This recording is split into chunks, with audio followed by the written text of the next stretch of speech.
क्योंकि बच्चे ज्यादातर बचपन में तो अपने माँ के साथ में ज्यादा लिबर्टी लेते हैं, तो जब माँ को इस तरह से ट्रीट करते हैं बच्चे, तो कई घरों में अनफॉर्चुनेटली मैंने देखा है कि फादर खुश होता है कि देखो, तुम्हारे साथ ऐसे बिहेव करते, मेरे साथ नहीं करते, मेरे बच्चे मुझसे प्यार करते, तुम हो ही हो ऐसी। तो ये हो सकता है कि घर से आपको सपोर्ट ना मिले। कई बार ये होता है कि इन लॉज होते हैं घर में जो खुश होते रहते हैं कि बच्चे जो है वो बहू की बात नहीं मानते। इट्स अनफॉर्चुनेट पर होता है। तो देखिए, आप फ्रेंड से बात करें। देखिए, first step is mental support, moral support आपको मिलना जरूरी है। फिजिकली आप कुछ करें ना करें, इस बात का, ये बात की बात आती है। और काउंसलर, मैं बार बार सबको कहती हूँ कि काउंसलर आपके सपोर्ट के लिए है। वो पागलों के डॉक्टर नहीं होते जो काउंसलर्स होते हैं। जो पागलों के डॉक्टर होते हैं उन्हें साइकियाट्रिस्ट कहा जाता है। काउंसलर्स जो होते हैं वो केवल बातचीत के साथ आपको हेल्प करने की कोशिश करते हैं। तो एक तो आपकी बात कोई समझ के आपसे बात करे, वो भी बहुत बड़ी बात है कि आपको कोई समझे कि हाँ आपके साथ ये हो रहा है। तो ही आपको काफी कॉन्फिडेंस आ जाता है, आपको काफी सुकून मिलता है कि भाई मुझ में प्रॉब्लम नहीं है। प्लस आपको वो आपके इश्यूज समझने में हेल्प करेंगे, आपकी बाउंड्रीज सेट करने में हेल्प करेंगे, आपके सेल्फ एस्टीम के साथ हेल्प करेंगे, और उस नार्सिसिस्ट व्यक्ति के साथ में आपने कैसे डील करना है उस चीज के साथ में आपको हेल्प करेंगे। और बाय एनी चांस अगर आप उस रिश्ते से निकलना चाहते हैं तो उसके लिए भी आपको काफी सपोर्ट काउंसलर से मिल सकता है। तो प्लीज बात करने की आदत डालिए। चुप रह के प्रॉब्लम्स लाइफ में सॉल्व नहीं होती। और ये समझिए कि नार्सिसिस्टिक व्यक्ति को भी हेल्प की जरूरत है। तो अगर आप किसी से प्यार करते हैं, बहुत छोड़ना नहीं चाहते हैं, तो उन्हें अपने साथ में काउंसलिंग के लिए आने के लिए हेल्प करें, इंसिस्ट करें। कई बार जब अगर आप किसी को कहते हैं कि भाई तुम काउंसलिंग करवाओ, तो लोगों को बहुत ऑफेंसिव फील होता है कि भाई मैं मेरा दिमाग खराब है क्या, मैं क्यों काउंसलिंग कराऊं। तो ऐसे समय आप अक्सर उनसे ये कह सकते हैं कि चलो हम दोनों काउंसलिंग कराते हैं, क्योंकि हम लोग रोज झगड़ा करते हैं। चाहे वो आपके बच्चे हो, चाहे आपके हस्बैंड हो, चाहे आपके इन लॉज हो, चाहे पेरेंट्स हो, हमेशा ये कहिए कि मुझे काउंसलिंग की जरूरत है, और आप काउंसलर के पास में ये चल के आप काउंसलर को बताओ कि आपको क्या प्रॉब्लम लग रही है मेरे साथ में। तो ऐसे में क्या होता है कि वो व्यक्ति आउट ऑफ पावर तो आपके साथ आ सकते हैं, और काउंसलर के साथ में ये प्रूव करने के लिए कि भाई मेरी कोई गलती नहीं है, इस व्यक्ति की गलती है। लेकिन कम से कम एक बार काउंसलर के चैम्बर में आ जाए तो हो सकता है कि काउंसलर उन्हें भी किसी ना किसी तरीके से काउंसलिंग उनकी भी शुरुआत करा दे। ज्यादा टालिए मत, क्योंकि अपने आप से मिरेकल्स नहीं होते हैं इस दुनिया में। अगर आपको तकलीफ हो रही है, अगर आपने कोशिश करके देख ली है, अगर आपसे अब टॉलरेट नहीं हो रहा है, तो प्लीज ये मत सोचिए कि ये तो कोई खास बड़ी बात नहीं है, ये सबके घर में होता है। नहीं, अगर आपको तकलीफ हो रही है तो आपको हेल्प की जरूरत है। एक अच्छा लाइफ, एक खुश लाइफ जीने का हक हर किसी को है। कोई ऐसा व्यक्ति नहीं है जो अम, जिसको खुश रहने का हक नहीं है। आपने किसी से शादी की है, आपने ये बच्चे पैदा किए, तो इसका मतलब ये नहीं है कि आपको कैसे भी किसी भी तरीके से ट्रीट किया जाए। आप इंसान है, and as human being you have equal rights to be happy as anyone else. तो प्लीज प्लीज हेल्प मांगे।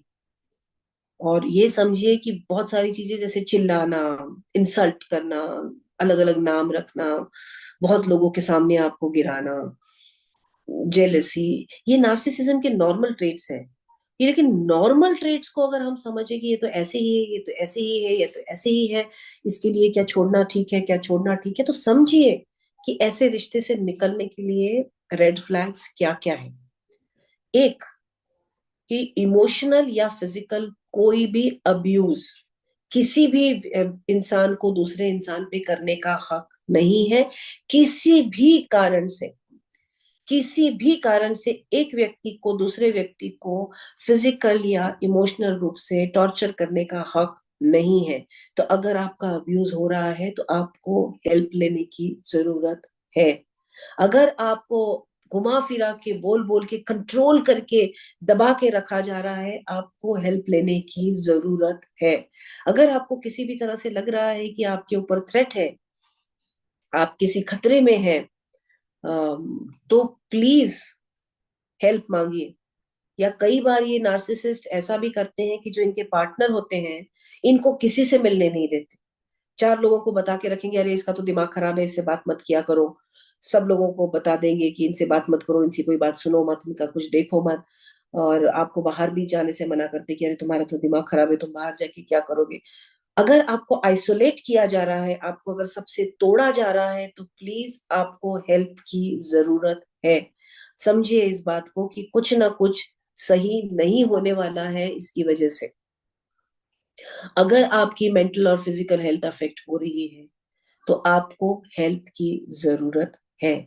हमारे यहाँ पे इंडिया में एक बहुत क्लासिक सिस्टम है कि अगर घर परिवार में कोई तकलीफ हो रही है और अगर आप किसी से कंप्लेन करते हो तो अक्सर आपको ये बताया जाता है अरे ये तो सबके यहाँ होता है, अरे आदमी तो ऐसे ही होते हैं, तो औरत को सुनना पड़ता है। प्लीज, अगर आपको मेंटल फिजिकल किसी भी तौर पे बहुत असहनीय तकलीफ हो रही है तो अपने आप का ब्रेक डाउन होने तक वेट मत करिए।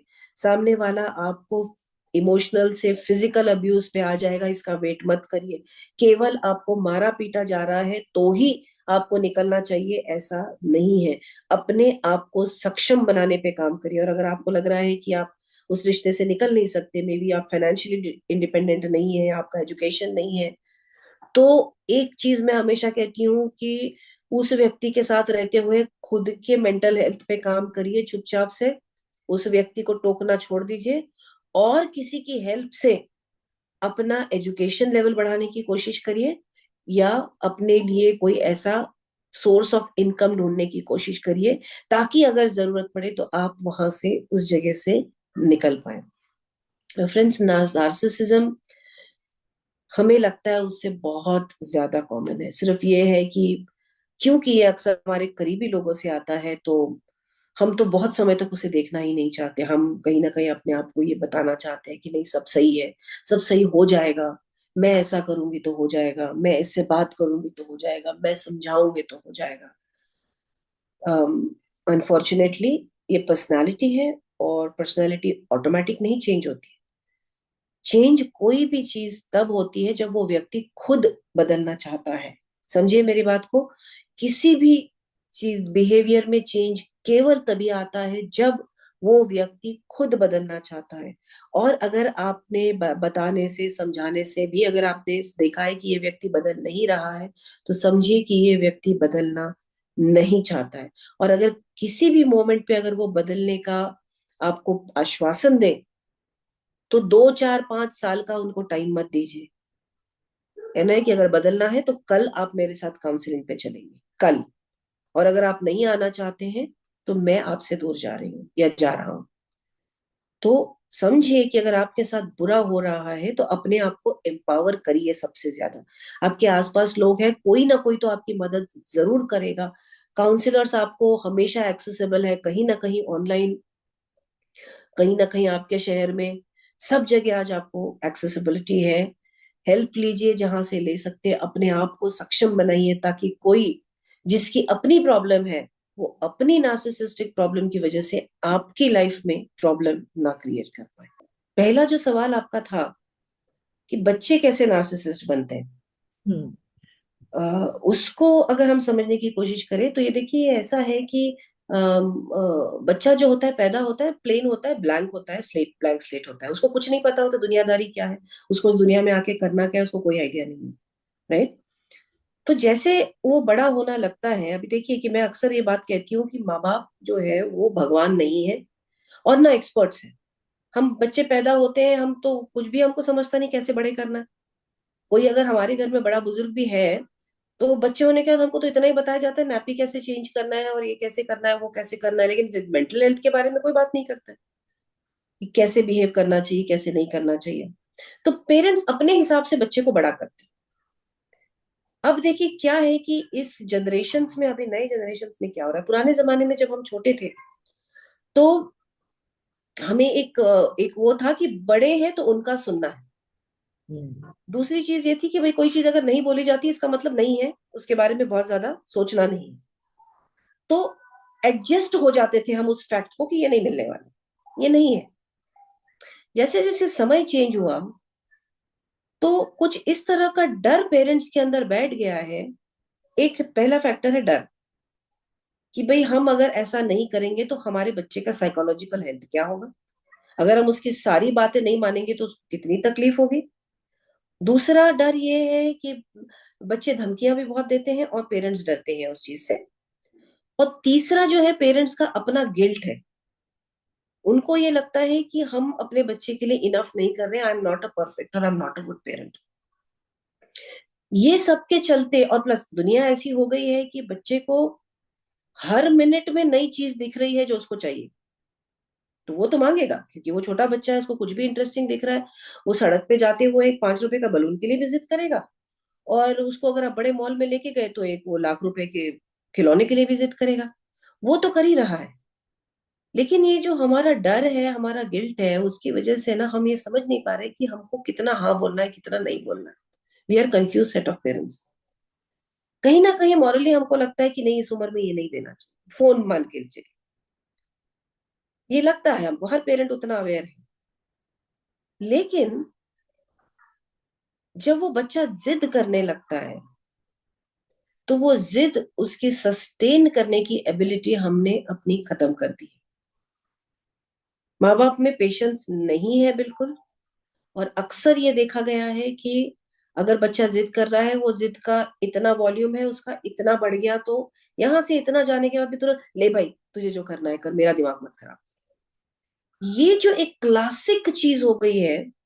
और उसके अलावा ये होता है दूसरी चीज, फिर बच्चे बहुत जल्दी सीख जाते हैं कि हमारा ये लेवल बढ़ जाता है थोड़ा सा इनको परेशान करने का, तो ये तो हमको जो चाहिए वो दे देते हैं। और अगर वो काम नहीं करता तो फिर बच्चे धमकी देते हैं, वो तो पक्का काम कर जाता है।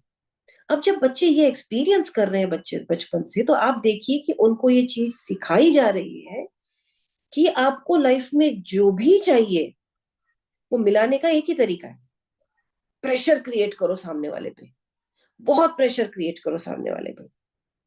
आज ये होता है कि बच्चा अगर फेल हो जाता है और उसे डांट मिलती है, तो बच्चा पहले सुसाइड करने की धमकी देता है। वो ये नहीं है कि हाँ मेरी गलती हो गई है। अगर स्कूल से डांट आती है, टीचर कुछ रिपोर्ट भेजती है, डांट पड़ती है, डांट हुई है, तो पेरेंट जाकर वहां पे झगड़ा करता है कि नहीं इसको, मतलब बच्चे को कोई भी लाइफ में तकलीफ नहीं होनी चाहिए। प्रैक्टिकली इसी प्रिंसिपल पे हम चल रहे हैं। और बच्चे को क्यों, हम तो चाहते हैं हमको लाइफ में कोई तकलीफ ना हो भाई, तुमको जो चाहिए ले लो, हमको छोड़ो, हमको शांति से रहने दो। तो क्योंकि पेरेंट्स वीक हो गए हैं और बच्चे स्मार्ट हो गए हैं, वो बचपन से ये चीज सीख रहे हैं कि हमारे हर मर्जी पूरी होनी चाहिए, बाय हुक और बाय क्रुक।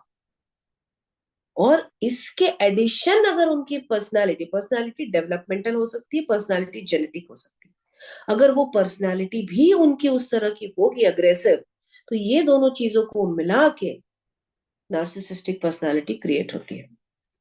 अभी इसमें आप कह रहे थे कि अगर फादर नार्सिसिस्ट है, तो मैंने एग्जांपल दिया था। फादर अगर नार्सिसिस्टिक है और वो मदर के ऊपर वैसे ही उस तरह से बिहेव कर रहे हैं, बहुत चिल्ला रहे हैं, आवाज कर रहे हैं, ये सब कर रहे हैं, और बच्चे से अगर अच्छा बिहेव कर रहे हैं, कई घरों में मैंने देखा है कि जो भी डिसिप्लिन करना है अगर मदर कर रही है, और मदर ने बोला ये चीज नहीं होगी, तो उधर जाके फादर हाँ बोल देते हैं, छोड़ो तुम्हारी मम्मी मैं दे देता हूँ, या दादी बोलती है, या कोई बोलता है। तो बच्चा बचपन से ये सीख रहा है कि ये तरीका सही है, आवाज करो, चिल्लाओ, अपनी मर्जी की करो। तो even that is getting into, तो जेनेटिक कितना है पता नहीं, बट एनवायरमेंटल उसके ऊपर जरूर इफेक्ट हो रहा है वो चीज का।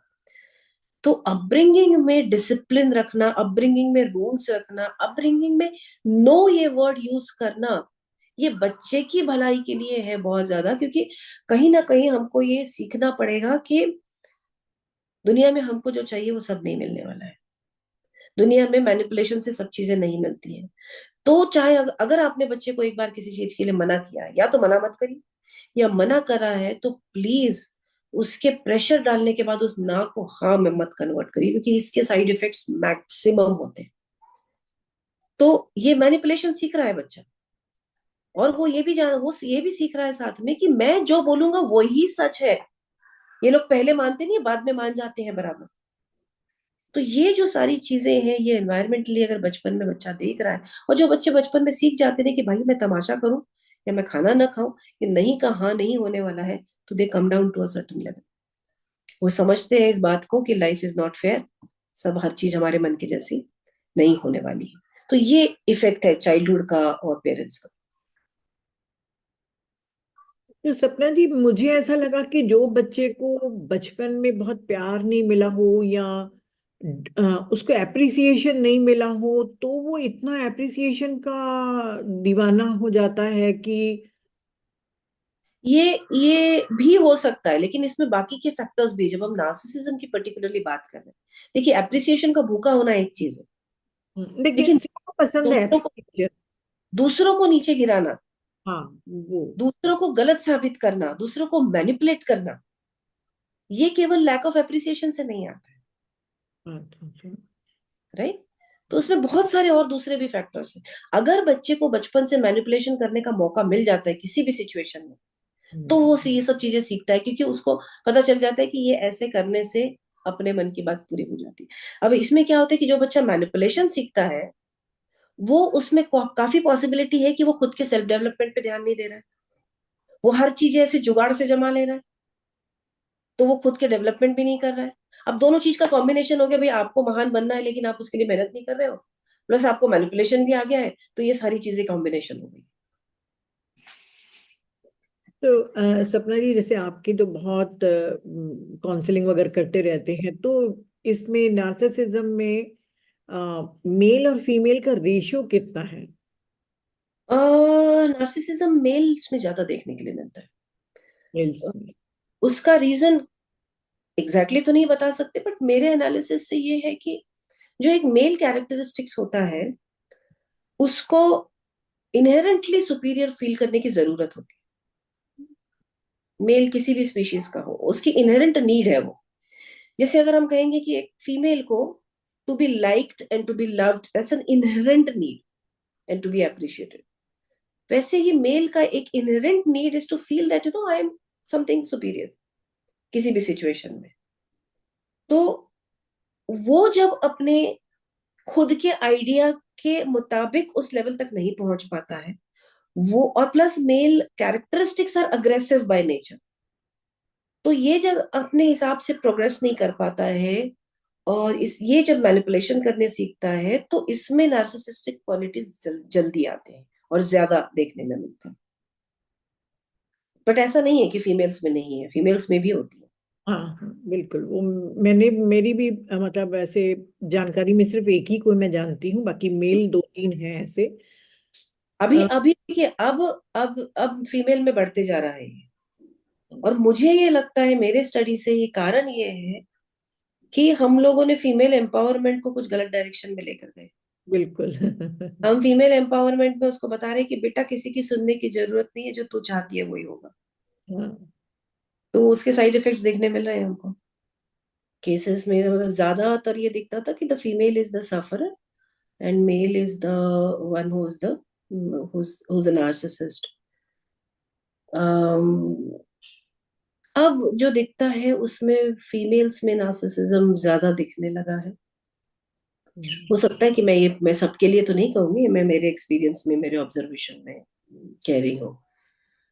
और थोड़ा सा डिफिकल्ट इसीलिए हो रहा है कि अम,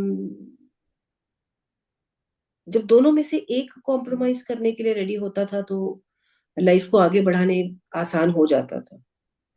अब ये समझना ही मुश्किल हो गया है कि इसमें नार्सिसिज्म कितना है, इसमें लैक ऑफ एडजस्टमेंट कितना है, इसमें हम्म, सेल्फ एस्टीम इश्यूज कितने हैं, सारी चीजें मिक्स हो गई हैं।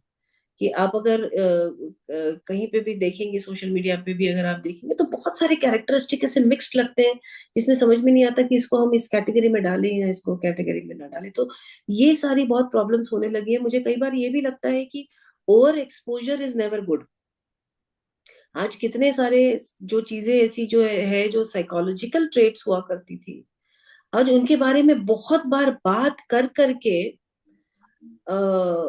बहुत इजी वर्ड्स में उसको देकर फायदा भी हुआ है। लाइक लोगों ने अब समझना भी शुरू किया है कि भाई ये प्रॉब्लम है, लेकिन ऐसे भी लोग, ऐसा भी हो रहा है कि हर व्यक्ति अपने आप को किसी ना किसी कैटेगरी में डाल रहा है, मेरे साथ ये हो रहा है या मुझे ये साइकोलॉजिकल प्रॉब्लम है। तो even that is a challenge for us as mental health professionals. बिल्कुल बिल्कुल। ये बात तो है कि गूगल जितना नॉलेज दे रहा है उतना नहीं चाहिए। हाँ मतलब बहुत होना ज्यादा, नहीं चाहिए। बहुत ज्यादा हो रहा है। ये आप बिल्कुल सही बोल रहे हो, क्योंकि जरा सा भी प्रॉब्लम होने पे आज की तो टीनेज या यंगस्टर्स लोग जो न्यूली वेडेड कपल हैं वो तुरंत सबसे पहले देखते हैं कि हमारे साथ हो क्या रहा है। हम्म। देखिए सपना जी, हमने भी मैरिज की, हमारे टाइम में भी कई के हस्बैंड बहुत गुस्से वाले थे, मेरे फ्रेंड के या और भी। तो हम लोग सिर्फ गुस्से वाला बोल के वो एडजस्टमेंट होता था। उस समय की बात है ना, 35 ईयर्स पहले की बात बता रही हूँ। पर अब की तो जनरेशन वालों में ये वर्ड यूज करते हैं ना। मैं वही कहती हूँ कि ये जो वर्ड्स वाला चक्कर हो गया है ना, पहले लोगों को एग्जाम का डर लगता था and which was considered to be normal. हाँ, अब एंजाइटी होती है which is not normal, right? अगर किसी का अब मानिए कि किसी का अगर ब्रेकअप होता है, तो पहले लोग दुखी हुआ करते थे, सैड। अब डिप्रेस्ड होते हैं, विच इज नॉट नॉर्मल। तो इतनी एक्सेस वोकैबुलरी अच्छी नहीं है, बिल्कुल बिल्कुल, नॉलेज बिल्कुल बहुत ज्यादा नहीं है। होता We don't need it. I mean, why can't, I mean, everyone has got a right to be sad if you have got, if you have had a break. You can be sad, right? It is okay. It's normal. But आप depression में गए तो कैसा चलेगा? है। तो ये सब चीजें तो हो ही रही है अभी। It's a part and parcel of changing times. नहीं, हम जितना विकास करते जा रहे हैं ना, पर फिर भी हमारा जो कल्चर है उसमें अभी भी 90% औरतें सामने आके, जैसे इन्होंने तो, एक ने तो आपके साथ शेयर किया, हो सकता है कोई और भी सुन रहा होगा, परंतु सबको स्क्रीन पे आके बोलना और शेयर करना नहीं समझ में आता। हम्म। तो अब वो ट्रेट है उनके हस्बैंड में अभी या मैं आपको बताऊं, अभी जैसे इन्होंने शेयर किया, तो उन्होंने बताया कि शादी को 20 साल के बाद में, तो ये देखिए वो उसी जनरेशन की है। तो हम्म। इनके जनरेशन में, मेरे जनरेशन में मतलब मुश्किल है बोलना वगैरह। मतलब things have changed for the younger people. हाँ बिल्कुल बिल्कुल। तो वो कई बार बहुत जल्दी और बहुत ओवर डायग्नोज भी कर लेते हैं। नॉर्मल गुस्से को भी चार पांच नाम दे देते हैं। तो उसके बाद में जो एक दूसरे की पर्सनालिटी के साथ में एडजस्टमेंट वाला फेज होता है, विच इज एब्सोल्युटली एसेंशियल। वो कहते हैं कि नॉर्मल कोई भी शादी में एडजस्टमेंट और एक दूसरे को समझने के लिए 7 साल लगते हैं। उतना टाइम किसी को देना नहीं है। साल भर के अंदर, 6 महीने के अंदर आपको आपको एक दूसरे को लेबल कर देना है कि भाई इसका ऐसा है, इसका ऐसा, ऐसा, इसका ऐसा है, और हम नहीं रह सकते सब। ये प्रॉब्लम आपको जनरेशन डिफरेंस में आपको बता रही हूँ। बिल्कुल बिल्कुल। तो चलिए, बहुत बहुत अच्छा लगा, और मेरे ख्याल से आज कई लोग अभी नहीं जुड़ पाए तो वो यूट्यूब में देखकर जरूर अपना नॉलेज बढ़ाएंगे। मैंने बार बार आप लोगों को कहा है कि किसी भी व्यक्ति को हमको लेबल नहीं करना है, बस सामने वाले की मनस्थिति को समझना है और उसके अकॉर्डिंग अपने ऊपर काम करना है। स्पिरिचुअलिटी हमेशा सिखाती है कि अपने ऊपर काम करो, दूसरे को मत सुधारने की कोशिश करो। तो मेडिटेशन तो आपको हेल्प करेगा ही, और ऐसा नॉलेज जिस पे अपने आप पे काम करने के लिए इन्होंने जो पॉइंट्स बताए हैं उस पे करके आप अपनी रिलेशनशिप को स्ट्रॉन्ग कर सकते हैं। अगर उसके बावजूद आपको लग रहा है कि डिफिकल्टी है, तो काउंसलर्स आपके पास अवेलेबल हैं, आप लोग कंसल्ट करिए। तो चलिए सपना जी, बहुत प्यारा सेशन था। आपके सेशन मेरे फेवरेट रहते हैं, मैं इस दिन का हमेशा इंतजार करते रहती हूँ। तो thank you thank you thank you पूरे ज्ञान भारत की तरफ से। Thank you.